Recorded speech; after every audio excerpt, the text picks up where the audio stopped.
welcome to another episode of From the District with State Senator Suzanne Weber, except for you're not from the district. Today you are from the Capitol. No, and I'm not in the sunroom, and I'm not at the kitchen table. No. I am actually in my office. Right. You are in your office, you are in Salem, because the legislature is in session for the 2025 long session. Week two. Of course, this is the session that is a long session, particularly because it is a budgeting session. The most important thing that the legislature does is set the budget for the state government. So that, of course, will be taking up a lot of what you are doing. But before we get going on that, Senator, I need to tell you, I need to say, tomorrow is a really big day here. Oh, it's the city day. Oh, that's right. You would have a special feeling towards that. Well, yes, because you wouldn't believe how many wonderful mayors and city representatives I have coming to visit this office. I believe it. I'm excited. Well, I know you spent 10 years as a city councilor in Tillamook and then 10 years as a mayor of Tillamook. So you know how important cities are. You know, we get a lot of air gets kind of sucked out of the room by the state legislature, by Congress, by the president, but really the work that affects us the most on a day-to-day basis in terms of government is done by our cities and counties. Yes, it is. Yeah, and you certainly know that from the years you did it. Right. And you talk about lobbying. Mm-hmm. Those people from the city come in strong because they know exactly what they want. And, right. You know, you got to appreciate that. They know the funds they want. They know if they have matching funds, they know what they have to build out in order to survive. And it's great. Right. Well, we really appreciate that because especially during the legislative session, visitors, lobbyists, constituents, really, we're talking about 15-minute meetings that we're giving people. Yes. And I know staff, we appreciate it as well because we're pounding on your door after 15 minutes saying, right. Okay, I know, Senator, you want to talk. Right. But it's time to get out. And that's why I start early. Right. When I meet with these mayors, I say to them, okay, what kind of plans do you have for the future?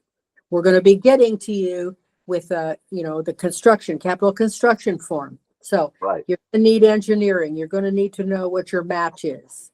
Right. So that, we can get out there, we can get that information, and then we can, be right there first on the line to capital construction. Right. I know Katie really tries to actually get those, Katie, your chief of staff, tries to get those out even long before the session. The problem is the forms aren't done until almost session time. Year. That was the problem this year, is the form was not completed yet. And so they had a little bit of a problem. So we sent out actually last year's form to a lot of folks saying, this isn't it, but it's going to look like this, so start getting this information. Right. Well, that's going to be a fun day for you, kind of old home week for you, I know. And it's certainly close to your heart getting projects funded, money into local, particularly infrastructure projects. That's a huge thing of focus of your time in the legislature. Well, we have, as we're going into session, we want to talk a little bit today about your committees. Right. In the legislature, every member certainly has a vote on the floor, but every legislator, for the most part, I think every legislator this year, is also assigned to be on a number of committees. And those committees are so incredibly important because this is where legislation starts. If it can't get out of committees, it won't get to the floor, which means it won't get a vote, and it won't have a chance of actually succeeding. So we will talk about we not only have to work our own bills with our members to get support and get information out there, we also have to, go to the committees with if they're accepted by the committee, to be able to testify to, tell them why we need this. Right. And to also encourage other people to come and give testimony also, because we're not creating these things in a vacuum. We're creating these bills and these ideas and these concepts with the help of other people, because that's where the benefit is going to come. Right. We'll talk a little bit about one of your bills that has a hearing coming up soon, and it's really important that we get as many people supporting Yes. your legislation that you have bringing forward, and it really is easier today than it ever has been to voice your testimony, whether you want to voice it in person, which is always great. If you want to do it over the phone, virtually, via email. There's so many ways to do it, but we'll talk about that a little bit later. And we got to remember that there's time constraints on these, depending upon the bill, because each committee is an hour and a half long. Right. So whatever happens has to happen within an hour and a half. Right. So then we meet twice a week. Like my education committee meets from 8 till 9:30 on Monday and Wednesday. And so that's pretty early to get all those there, but we managed to do it. Yes, you're highly caffeinated. Well, let's talk about your committees. Really, let's talk about your first one. You just mentioned it. You are vice chair of the Senate Education Committee. You were a teacher for 20 odd years. 30 odd years. 30 odd years. Well, I'm sorry. Yeah, I know those 10 years were really important. I'm sorry. Yes, they were. For some 30 odd years, many of your constituents remember you as one of their teachers. So education, obviously very important to you. How do you see that committee working? You have a chair, a new chair that you're working with? We have a new chair that we're working with, Senator Fredericks, and today we talked about, we had public hearings on Senate Bill 867, sanctions for non-compliance with anti-discrimination laws. So, they've got big titles. So we're not talking about easy things. And then we had another committee witness come forward on Senate Bill 868, regional services. Okay, so there's a lot of things that go into this. Plus, we also had a report on career and technical education, the systems overview.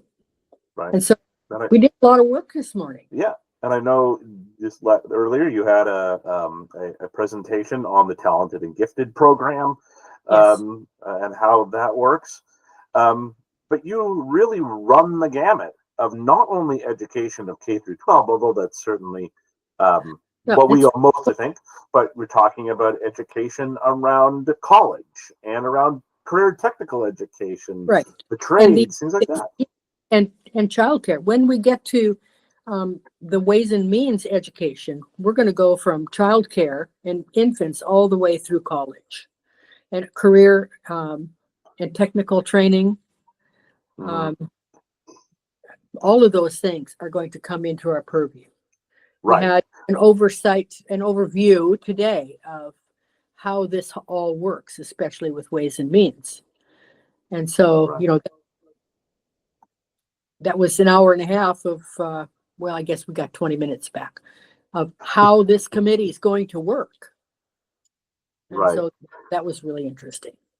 And then the other big one is transportation, and that is joint. Before we get to that, I want to talk a little bit about some of just kind of the basics of this committee. It's a policy committee, so it doesn't generally handle as much of the money side. We'll get to that in a second. But in the legislature, after they finish in other places, they'll come to us, and then we will say whether they can go on. Right. This committee, like most of the committees, since the Democrats have a supermajority in both houses, are split with 2 Republicans, yourself and Senator Robinson, and 3 Democrats, Chair Frederick, Senator Gelser-Bluen, and Senator Solomon. Senator Frederick's from Portland, Senator Gelser-Bluen from, I believe, the Albany area, and then Senator Solomon from Hillsborough. So I always like to bring this up because sometimes we'll get some folks from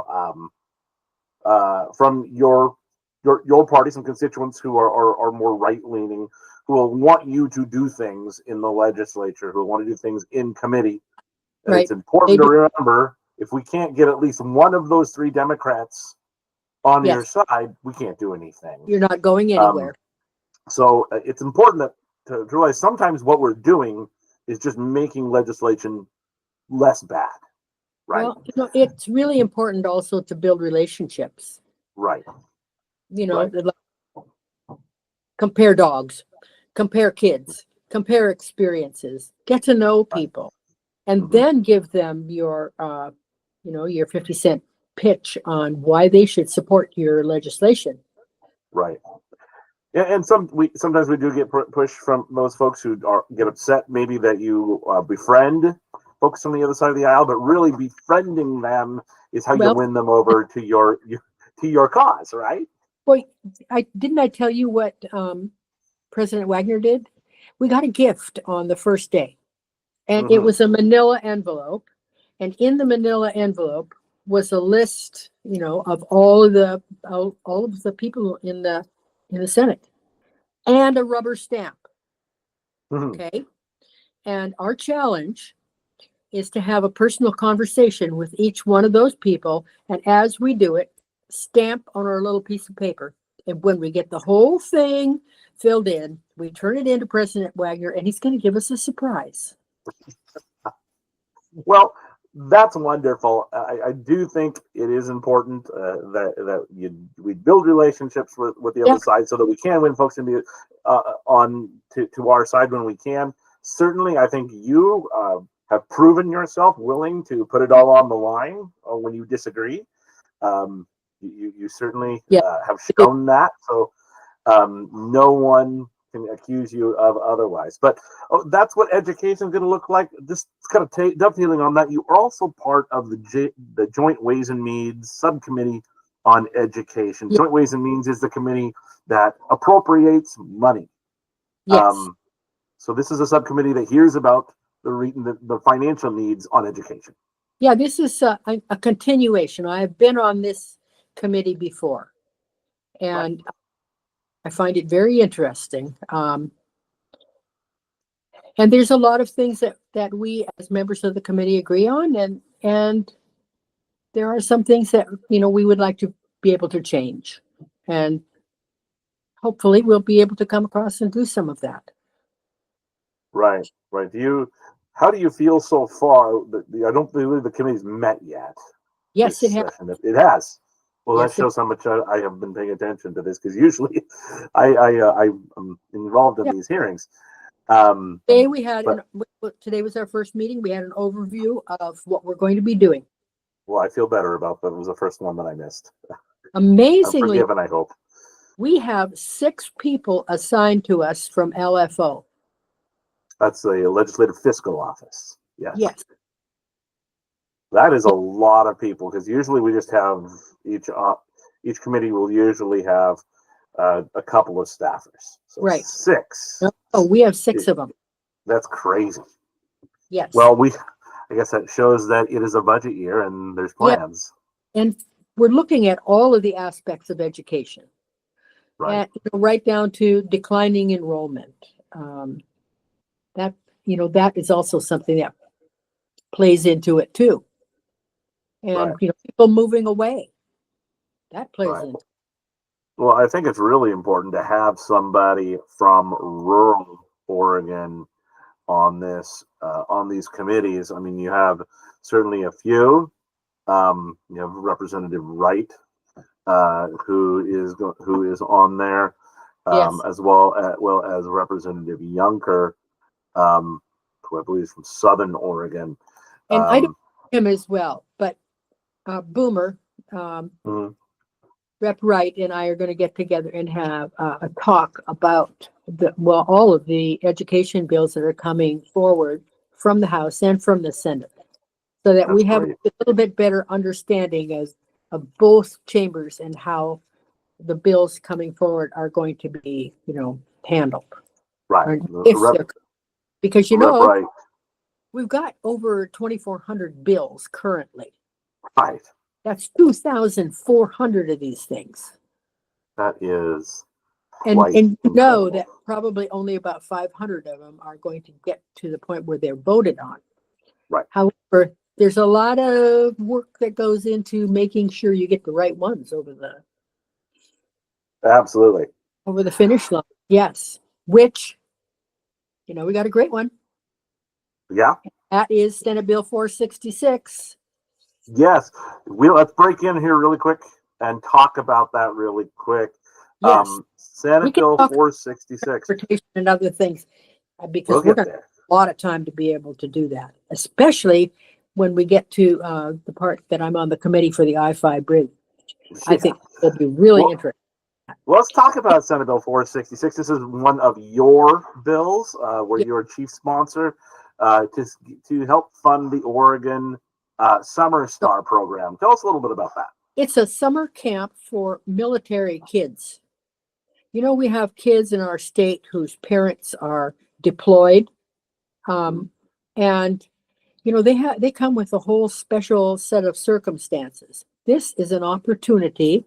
It's not a lot of money, if you're looking at the whole scope of things, to be able to provide them with an opportunity to meet with other people, other kids that are living under the same circumstances, other kids that have had to deal with a lot of the things that they have, and be able to have a wonderful summer camp and get together and learn new things. And Mhm. and I'm sure you've probably heard some of the other activities of this. I just embraced the whole Summer Star program because I feel that is anything we can do for kids in the summertime, Right. and kids, with their special needs also. Right. So Oregon's one of the few states. Well, I don't know if it's one of the few states. It is No, a state that does not have a military outpost of deployment. Right. right. So you don't. Maybe with some kids with some deployments they'll come to Lewis McCord up Yeah. And up in Washington, and they're with a whole bunch of other military kids, and their moms and dads deploy, but they're still with all the kids who are kind of going through the same stuff. yes, In Oregon, we have kids whose parents deploy, and they're the only ones in the community right. that are dealing with that. So this is a great opportunity for them to spend It is. some of the summer with kids who are going through the same stuff that they are. And this came about because of kids who had participated in the program before and saw the value of it, and realized it didn't take that much to make it happen again and make it a part of our culture here in Oregon, that we support these kids whose parents have been deployed, especially. Right. Well, we have an opportunity. We'll do these asks probably every week. We're going to do this every week, but this bill is actually getting an early public hearing. This is going to be happening on the 30th. This is going to be happening on the 30th. Forgive me. I'm going to find out exactly what time. 1 o'clock. 1 o'clock in the afternoon on the 30th. We need people to support it, testify to support this bill. And here's how you can do it. If you can be there in person, in Salem in person, or if you would like to testify virtually, go to OLIS. If you get a letter. Right. Or you can write a letter or an email. You can go to OLIS, OLIS, that's the Oregon Legislative Information System, OLIS.OregonLegislature.gov.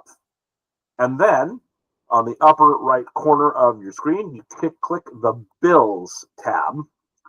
And then when you're then it'll have a little searching function there. Just type in 466 and hit enter or click go. And then the bill SB 466 will be an option to choose. Choose that. And then if you want to testify in person, either in person or virtually or over the phone, click register to testify. That will open you up to a screen on Right. on how you'd like to testify, your name, if you're representing an organization, things like that. If you're thinking, I'm not going to be able to find the time to do that, or I don't feel comfortable to do that, you can still, instead of hitting register to testify, you can click submit testimony. And Yes. that will give you the opportunity to fill some information out. You can either upload your testimony or you can type in your testimony. And that will immediately go to the committee staff who will upload it into the testimony. And we can attest that the members read this stuff. Oh, yes. I read all of those things because then I know exactly who it's affecting and how it's affecting them. Right. Because people have, wonderful opinions and they're great at sharing them. I've been really pleased with how people have come forward. And, I've done it too. I've Right. gone forward and testified on different bills that I knew were important. So Right. if you're able, that's 1 o'clock Yeah. on the 30th. Or Yes. And you can do it before. or if you are submitting testimony in writing, you can also submit it 48 hours after, up to 48 hours after the hearing. So 48 you hours. have until Saturday afternoon to submit your testimony if you would like. And if you would like to listen to the hearing, you can do that also, and you'll be able to kind of, we'll kind of push that out, some information out on how to get there. Right. But you can listen to the hearing on olis.oregonlegislature.gov as well. Right. Just so you can hear what people are saying. But wonderful opportunity. Please do come and support SB 466. I'm ecstatic that this is getting a January public hearing because, as you mentioned, there's deadlines to these things. So often we're pushing at the very, very end to get as many of your bills heard, and they have to be heard. They have to have a vote out of committee. So having it so early really is making us feel like this has a good shot at getting over the finish line. I was so pleased that, I had one of my bills come up on the very first day that they were doing it. I was flabbergasted. So were we. And we had to kind of turn things around fast, but that's okay. During the legislature, that's how things work. Right. Well, let's get back to some of your committees that you are going to be on. The next big one that you had mentioned is the Joint Committee on Transportation. This is a joint committee, so it has members of the Senate and members of the House. And if there's a lot of. Yeah, and if you've heard anything in the news lately, I think if there's going to be anything that's going to mark this legislative session, it's going to be transportation. Yes. Right. I know you really angled to get on this committee because you are so committed to making sure that coastal and rural infrastructure, transportation infrastructure, gets addressed. Yes. And, I do nag about that all the time, how important our economic viability is dependent upon the security of Highway 6. Right. And so, I guess if you believe, you got to try and put your money where your mouth is. And let me tell you, I begged because I wanted to be on that committee. And I got my way. And I'm hoping that I will be able to make a difference. I've been talking with the chairs, and I've been talking with folks from the House and the Senate that are in our caucus. Because we need to make sure that we have a concerted effort to make sure that we have maintenance, especially on our roads. Right. And that it's got to be meaningful maintenance, whether it's signs and little bumps and paint on your fog lines and your striping. All those things need to be kept up a little bit more aggressively. Right. Well, you also have a highway that's about to fall into the river in Highway 6. So that's going to be more than just striping and painting, unfortunately. And you're in a good place to start affecting that. In that document that was produced as a result of my getting that bill passed to study Highway 6, there's a 2-page list of what we could potentially ask for to be able to at least begin to get that road under control. And of course, it goes from the $2 million range here at the top, the cheap stuff, to about 50 million at the bottom. But if we don't Right. start somewhere, we're never going to get anywhere. Well, You know, of note, those numbers are now 2 years old. I know. And so Um, they're not even relevant anymore. right. The projects are relevant. The project- prices are just probably much higher And now. the projects are more expansive because time has passed. Right. Right. Well, we'll certainly be working to get as many of those projects from that report put into what will undoubtedly be a remarkably big infrastructure investment that we Yes. really need to get focused on. You just see the number of just sheer visitors that come across that Yes. highway. The highway was not built to have that many people come across it. Not No. to mention the number of trucks that are going over, because it's really the only way that we can ship out of our district. Our cheese, our seafood, everything that is Everything. manufactured. Make. Right. We And- don't have the railroad anymore. Right. So that will be certainly a major focus. I'm so glad you were able to get on that committee. And kind of addition to that committee is one that I had forgotten about that you were on, because I haven't seen a meeting yet, was the joint committee for the I-5 bridge. Yes. Yes, tell us a little about that. Have you We have you met? We have not had a notice of a meeting on that at this point. I'm waiting for it. And I'm going to ask the chair when she thinks this is going to come about. Right. Well, and again, this is going back to everything that is made in your district has to go by a truck, and Yes. a lot of that stuff goes over that I-5 bridge. Yes, it does. Which is solely woefully inadequate. Yes, and I'm sure that some of the federal monies need to be incorporated into that and guaranteed to make sure that happens. Surely. So there's lots of moving parts on that bridge. Yeah, look, And- literally, that's the problem. And people are coming up to me. I'm not saying that people in the legislature are doing this or people on the committee.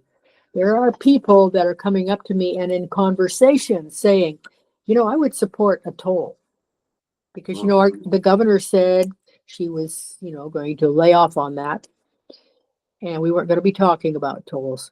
But people are starting to think that maybe that would be a good idea in some of these areas. So, anything can happen. I'm not saying that it will happen. I'm not saying that that could be a reality. But, people are thinking outside of the box to make sure that, we're going to have the amount of money that we're going to need to maintain, build, and repair our highways. Right. It's certainly going to be, I think that's the thing to watch, everybody. We've had sessions where education was the thing to watch. We had a session where housing was a thing to watch. Everybody, if you are going to be watching this legislature, the thing that's going to be the number one focus, I guarantee you, will be transportation. So we'll be right square in the middle of it. That'll be tons of fun. And you know what? The governor has not also given up on education. She has a group that is working on accountability. And it should be interesting to see what comes out of that committee also. Well, that'll be interesting to see. You do have a couple more committees on that you are on. You are on the Senate Conduct Committee and the Joint Conduct Committee. These are the committees that hear probably some of the most sensitive stuff that comes out of the legislature: violation by staff, personnel violations by staff, personnel violations by members, Yes. complaints. Yes. You hear it all. Right. But that is not an ongoing scheduling thing. Right. It's As just needed. where it's as the complaints come forward. And so Right.